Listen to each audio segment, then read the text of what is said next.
I'm Steven, and we are Team Awesome. Hey, my name is Trevor, second member of Team Awesome.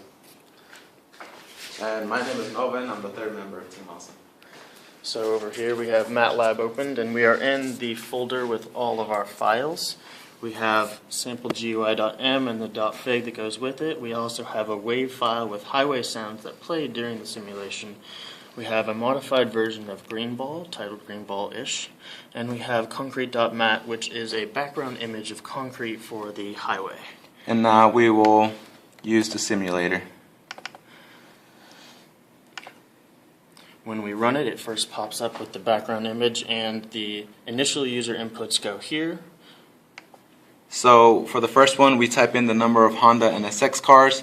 Second one, the number of cars for the Volkswagen Golf. And finally, a slider that dictates how long the simulation will run. And here's a start button, a stop button, a restart, increase speed, decrease speed, and as you can see in all these panels, we have all the calculations that were asked for and more. Alright, so let's start the simulation. As you can see, each car is represented as a yellow square. They're going about a 5-lane freeway. And as a little demonstration here, I can increase and decrease speed. As you can see, the speed is going up. Or if I choose to make it go down. And so is the fuel consumption, which is dependent on the speed and the instantaneous CO2 emission. We can also stop the simulation, and when I press stop, press C to continue comes up, so we can continue it if we would like by pressing C. If we want, we can also stop it and restart the simulation.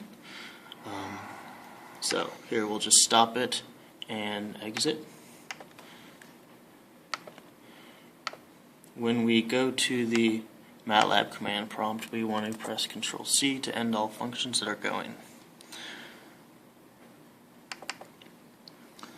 So here is our sample.gui.m file. This was generated using guide.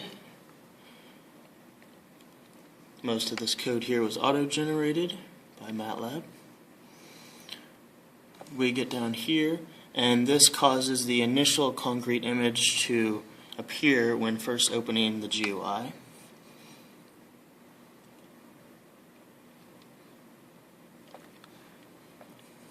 This function here is the stop button, which will say press C to continue when pressed, and it stops the highway sounds. It pauses it. Here is the start button. And we again loaded the concrete street. We use global variables in order to access different variables and different functions, making it easier to use.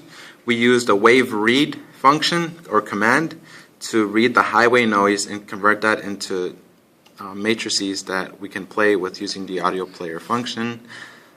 And the Honda and Golf are inputs that the user must input using our GUI. And here for the interpolation of all the speeds for the fuel economy and the CO2 emissions, we use interp1 because using any other function would not give you accurate results. Hondas and Golf are the number of each kind of car. So here is the main loop that helps us plot, and this is more plotting. These ones are the lanes. These series of functions calculate the CO2 emissions and the fuel consumption. And we ran into problems because, as you can see right here, if the user inputs 0, then you can't go from 1 to 0. So we wrote an if statement describing when it's 0 and when it's not equal to 0 to solve this problem. Okay, this here is how we set the values in the static text box to show the right amounts of CO2 consumption, CO2 emissions, and gas consumption. Okay, then we get to our restart button, and it is very similar to the start button. Well, it's the exact same button. Then we come across Next is this here is the speed up button, and it's got a maximum value of about 170. Next we have a slow down button, and it's there.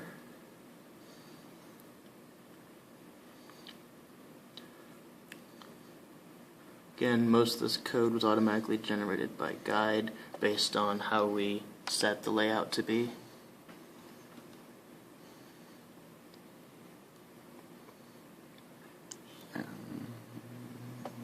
Okay, so that's that.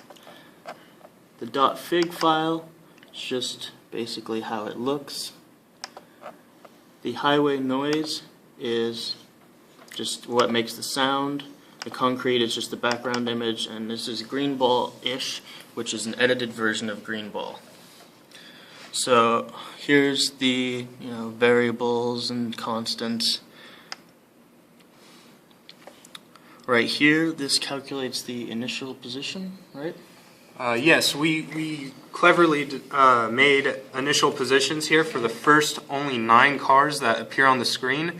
This is so that the cars do not appear on top of one another and are evenly spaced when started. When there's more than 9 cars, the other ones just appear off screen. Right. And they will then drive onto the screen to be visible to the user. So this here is when cars hit the left side of the screen. Then they are then assigned a new X value, and it's random, and it's within a range. So depending on how far away they start, it'll take different amounts of time for the cars to drive back onto the screen for the user to see. And this is our code generated for the lane change. And as you can see, there's certain probabilities for each car to change the lane. And since we offset the cars, there's a high chance of the cars not crashing into each other, although we did not completely work out that bug. So this here is the function that gets points for plotting. And lastly, these are a couple functions just for reference of all the X points and Y points, as well as the velocity, and attempting to create lane change. Unfortunately, we did not get that bug. I came very close though. If we just go over here, I can show you what I mean. My code made each point relative to another. The difference between point N and D, N being the point ahead, D being the faster point approaching D. If D gets anywhere near N and within a certain range, then we have a series of if statements. And if these if statements do apply, these points should have gone either up or down or slowed down. And unfortunately, MATLAB made these points achieve a result that was not desired. But we came close. Anyway, this is Trevor leading out. Melvin, Have a nice day. I hope you enjoy our GUI. Team Awesome.